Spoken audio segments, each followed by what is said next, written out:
নমস্কার দর্শকবৃন্দ, আপনারা দেখছেন আজকের প্রোডাক্ট, সঙ্গে রয়েছি আমি সৌমিন্দ্র পাল।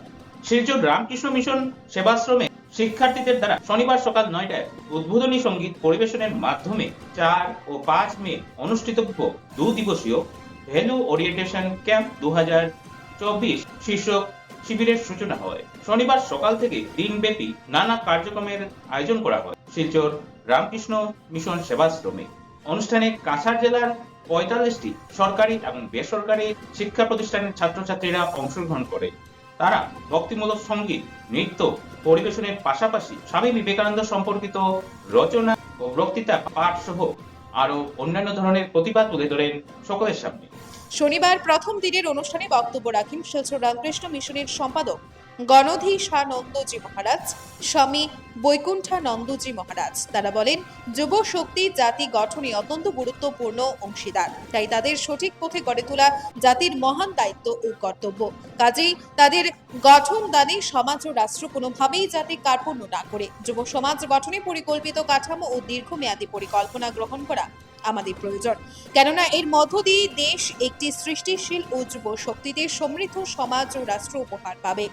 এদিন অন্যান্যদের মধ্যে জাতি গঠনে যুবাদের ভূমিকা প্রসঙ্গে বক্তব্য রাখেন করিমগঞ্জ রামকৃষ্ণ মিশনের প্রেমঘনানন্দজি মহারাজ, হাফলং রামকৃষ্ণ মিশনের সম্পাদক অমিতে শানন্দজি মহারাজ, শিলং রামকৃষ্ণ মিশনের সম্পাদক হিতকামানন্দজি মহারাজ প্রমুখরা।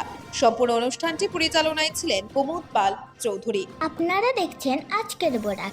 19-এর চেতনাকে জাগ্রত করতে আগামী 16ই মে বরাকের 3 জেলায় অনুষ্ঠিত হবে বহুভাষিক ঐক্যের মহা মিছিল। শনিবার স্থানীয় এক হোটেলে বরাকের আওয়াজ সংগঠনের উদ্যোগে এক সভার আয়োজন করা হয়। সভায় বিভিন্ন ভাষা জনগোষ্ঠীর প্রতিনিধিরা উপস্থিত থেকে বিভিন্ন প্রস্তাব সহ নিজেদের মতামত তুলে ধরেন। গত বছর দুর্গাপূজার সময় ব্রহ্মপুত্র উপত্যকায় বাংলা ভাষার ব্যানার ছিঁড়ে ফেলার প্রসঙ্গ তুলে ধরে এদিন তীব্র প্রতিক্রিয়া ব্যক্ত করেছেন আমন্ত্রিত বিভিন্ন ভাষাগোষ্ঠীর প্রতিনিধিরা। আগামী 16 মে আয়োজিত হতে যাওয়া বহুভাষিক ঐক্যের মহামিছিলে দিশপুর থেকে দিল্লিতে সম্প্রীতির বার্তা ছড়িয়ে দিতে সকলের সহযোগিতা কামনা করেছেন আয়োজকরা। এদিন সঞ্জীব রায়, দিলীপ কুমার সিংহ, তুহিনা শর্মা, দিলীপ সিনহা ও বাদল কামাই সহ অন্যান্যরা উপস্থিত ছিলেন। ব্যুরো রিপোর্ট, আজকের বরাক। সময় আপার আসামে অনেক প্যান্ডেলে ব্যানারগুলো ছেড়ে দেওয়া হয়েছিল, যেখানে বাংলায় লেখা হয়েছিল, এবং উগ্র জাতীয়তাবাদের একটা আমরা প্রকোপ দেখেছিলাম, যেটার যে আবহাওয়াটা উঠে এসেছিল বরাকে, এবং সে সময় অনেক উৎসাহিত হয়ে অনেক উদ্যোগ নিয়ে সবাই মিলিত হয়ে একটা মহামিছিল হয়েছিল। এবং আমি ধন্যবাদ দিব আয়োজকদেরকে, বরাকের আওয়াজ, যে আপনাদের মাধ্যমে প্রায় 200-250 প্যান্ডেলে আমরা ব্যানার লাগিয়েছিলাম বাংলায়, এবং সেখানে প্রত্যেক ভাষাকে সম্মান দেওয়া হয়েছিল। সেখানে হিন্দিও লেখা ছিল, সেখানে মণিপুরিও লেখা ছিল, বিষ্ণুপ্রিয়া এবং বাংলা লেখা ছিল। এইরকম উদ্যোগকে আমরা আগে নিয়েছি বলেই আজকে এত সংখ্যা আবার যোগদান করেছি। এখানে যারাই এসেছে পজিটিভ মাইন্ড নিয়ে এসেছে, এখানে নেগেটিভ কিছু নেই। এবং যেভাবে তুমিনের সময় বলেছেন যে প্রত্যেক মাতৃভাষা সবার প্রিয়, এটা স্বাভাবিক ব্যাপার। তাই আমার মনে হয় আমরা যেভাবে উদ্যোগ নিয়েছি, যে বাগান থেকে ঝুমুরের একটা টিম আসুন, ওরা ঝুমুর কালচার নিয়ে হাঁটবে।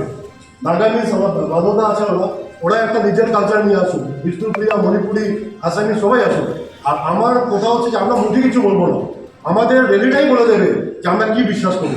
আপনারা দেখছেন আজকের Barak, a house of digital media.